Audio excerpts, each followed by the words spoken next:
Thanks for watching. Don't forget to like, comment, share and subscribe to Mufti Tariq Masood, famous scholar.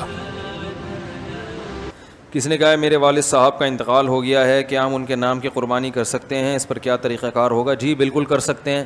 نبی صلی اللہ علیہ وسلم نے 2 مینڈے ذبح کی، ایک اپنی طرف سے اور ایک امت کی طرف سے. اور آپ نے ایک دفعہ ایسا بھی کیا کہ ایک قربانی اپنی طرف سے اور ایک ان کی طرف سے جو قربانی نہیں کر سکے. تو اس لیے پتہ چلتا ہے کہ قربانی کسی دوسرے کی طرف سے بھی کی جا سکتی ہے. تو آپ نے مرحوم والدین کے لیے کر سکتے ہیں، صرف ابا سے کر لیں، صرف اماں کے لیے کر لیں، دونوں کے لیے کر لیں، کوئی حرج نہیں ہے. ہاں اب دونوں کے لیے کریں گے تو کیا ثواب تقسیم ہو کے ملے گا دونوں کو؟ یہ ایک سوال ہے. بھائی سمجھ میں آ رہا ہے؟ بھائی ایک بکرا، ایک دمبا یا گائے کا ایک حصہ آپ کے مرحوم والدین دونوں کے لیے کر لیا آپ نے، تو کیا آدھا آدھا دونوں کے لیے ہوگا یا دونوں کو پورا پورا ثواب ملے گا؟ اس میں علماء کی 2 رائے ہیں، کیونکہ اس کے بارے میں قرآن و سنت خاموش ہیں. صحیح ہے نا؟ ابے بھائی بکرا ایک ہے اور ہو رہی ہے مرحوم ابا اور اماں دونوں کی طرف سے، تو کیا آدھا آدھا ابا اماں کو ثواب پہنچے گا یا پورے پورے بکرے کا پہنچے گا؟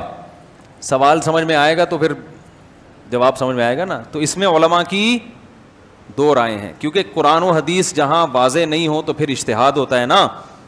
تو بعض جی نہیں، مرحوم میں زیادہ کے لیے بھی ہو سکتا ہے.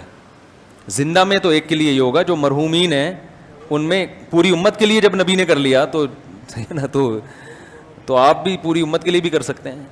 اصل میں ہوتا وہ آپ ہی کی طرف سے ہے، تو آپ چونکہ ایک ہیں تو آپ ایک ہی بکرا کریں گے، لیکن اس کا ثواب پہنچایا جاتا ہے زیادہ لوگوں کو. تو وہ 2 کے لیے بھی ہو سکتا ہے، 10 کے لیے بھی ہو سکتا ہے، پوری امت کے لیے بھی ہو سکتا ہے، وہ زندوں کے لیے بھی ہو سکتا ہے، لیکن وہ ہوگا پھر آپ کے لیے.